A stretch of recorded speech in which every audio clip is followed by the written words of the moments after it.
ठीक है, देखो जैसे हमारे एपिडर्मिस में ये सब चीज़ें थी, हमारे डर्मिस में क्या है, कोलेजन। अब व्हाट इज कोलेजन, कोई बताएगा थोड़ा सा भी? प्रोटीन होता है, प्रोटीन होता है सर। नहीं, what is collagen? And hyaluronic, ये तो बता दोगे, हाइलोरोनिक इट मींस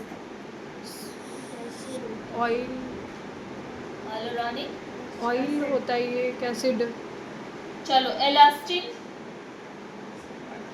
नहीं बता, चलो ठीक है मैं बताती हूँ। कोलेजन जो होता है, कोलेजन यानी कि फिर से वही हमारी कोलेजन की लेयर होती है, ठीक है। कोलेजन अप एंड डाउन होना, यानी कि जो हमारी स्किन है वो उसमें कोलेजन होती है, जिसको मेंटेन करे रहो। तो यंग और ओल्ड जैसे जैसे होते हैं तो कोलेजन हमारी कम होती रहती है, ठीक है ना, स्किन की। वो कोलेजन स्किन में ही हमारे होता है। दूसरा जो है ये इलास्टिन, इलास्टिन यानी कि इलास्टिसिटी, जैसे जो हमारी स्किन खिंचती है और लूज होती है, किस वजह से, उसमें ये पाया जाता है इलास्टिन, इसकी वजह से हमारी स्किन ढीली और टाइट होती है, ठीक है। हाइलोरोनिक एसिड यानी कि हमारे स्किन में जो हमारी स्किन को स्मूथ बनाने के लिए ऑयल और पानी जो होता है वो हमारा ये चीज़ें से बनी है। ये सारी चीज़ें हमारी सेकंड लेयर में है, ठीक है। सेकंड लेयर में क्या है, कोलेजन, हाइलोरोनिक एसिड और इलास्टिसिटी। इलास्टिसिटी हमारे जो स्किन में टाइटनेस है वो ऊपर वाली लेयर मेंटेन नहीं करती है। ऊपर वाली लेयर सिर्फ हमको प्रोटेक्शन देती है हमारे सेकंड लेयर को, ठीक है ना। और मेंटेन कौन सा करता है, हमारी एजिंग को कौन मेंटेन करता है, हमारे डर्मिस, ठीक है। डर्मिस हमारी एजिंग को मेंटेन करता है। हमारी स्किन में टाइटनेस, लूजनेस एज के साथ जो होती है, इलास्टिसिटी कम होती है, वो किस वजह से होती है, डर्मिस। तो हम लोग फेशियल करते हैं तो कहाँ तक क्रीम को पेनिट्रेट करते हैं, सेकेंड लेयर तक, तभी तो वहाँ जाकर के क्रीम हमारी इलास्टिसिटी पे वर्क करता है। सेकेंड हाइलोरोनिक एसिड में जैसे हमारे उसी लेयर में ऑयल होता है, सीबेसियस ऑयल बोलते हैं, है ना, सीबेसियस ऑयल बोलते हैं, जो हमारी उसी स्किन में होता है। तो जिसकी स्किन ज़्यादा ऑयली है और कम ऑयली है, ड्राई है, ये किस पे डिपेंड करता है, सीबेसियस, नाम भी इतना अटपटा है, सीबेसियस ग्लैंड, ठीक है, उसी पे डिपेंड करता है कि आपकी स्किन में कितना ऑयल है, ठीक है ना।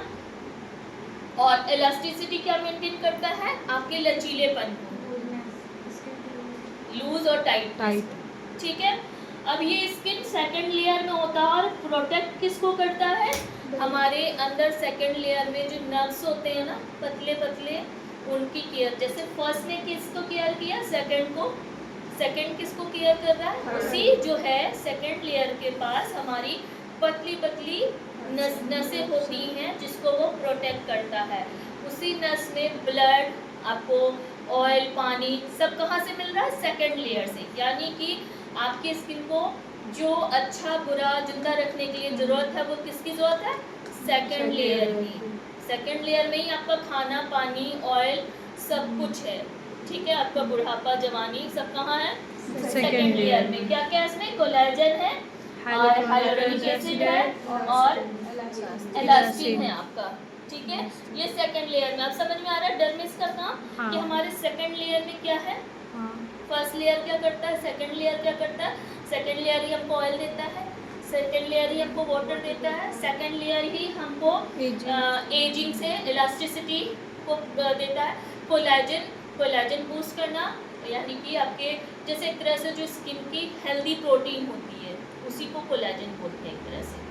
First layer normal hard protein हुई, सेकंड जिससे सेकंड लेयर बनी है वो कोलेजन के थ्रू आउट ही बनी है, और उसमें जो लचीलापन है वो किसके थ्रू है, इलास्टिन के थ्रू है। उसमें जो वाटर, पानी, ब्लड सब है वो हाइलोरोनिक एसिड के थ्रू आउट है। समझ में आया, सेकंड लेयर में क्या क्या है, कोलेजन, इलास्टिन और हाइलोरोनिक एसिड। समझ में आ रहा है, सेकंड लेयर हमारी कौन सी हुई, डर्मिस की, राइट। अब ये समझ में आ रहा है कि कहाँ से क्या आता है। अब स्किन में जिसके ऑयल ज़्यादा होता है वही सीबेसियस ग्लैंड, पहले तो ये बोल